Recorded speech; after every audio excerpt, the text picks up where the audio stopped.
27. גם הוא 27. וחצי. 27. מה וחצי? מה זה בן 4? אני יודע שוחצי סופרים עד גיל 20, אבל אני סופר את זה עוד. וחצי. הוא 28. סטטיסטי.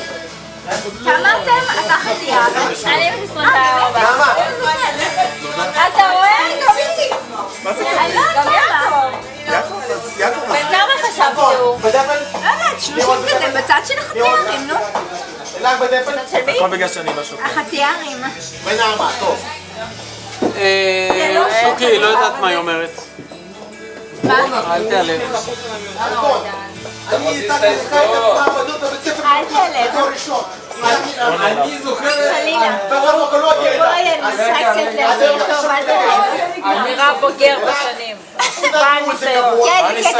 כי אתה נראה רציני וחכם. נעמה, מה? הוא בחתל, הוא רציני וחכם. יואו, זה בחור בחתל פעם ניסה להתחיל איתי, זה היה נורא. לקח אותי למשרד שלו לראות את הטילים. גם אני זוכר אותה. נשבעת לך.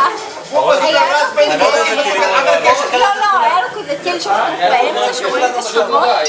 זה לא נכון. זה היה עוד לפני הטבעת, אז זה היה... לגיטימי.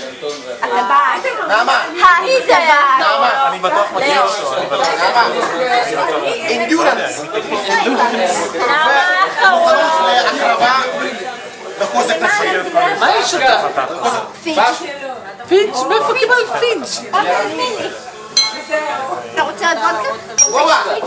רובה, שים לב כמה. אני אתן את הפיץ'. שאני ביקשתי שתעבור למעבדה, אתה זוכר שביקשתי? ביקשנו, אבל חזרתי. לא חזרתי, ביקשתי. מעבדה. לא הייתי רב סרן, כן? חתיאר, אתה רוצה קצת? קוסטיה? אמרת חתיאר. קוסטיה, די. לא בכלל, הדבר שמלמד ומכוער. אמנון?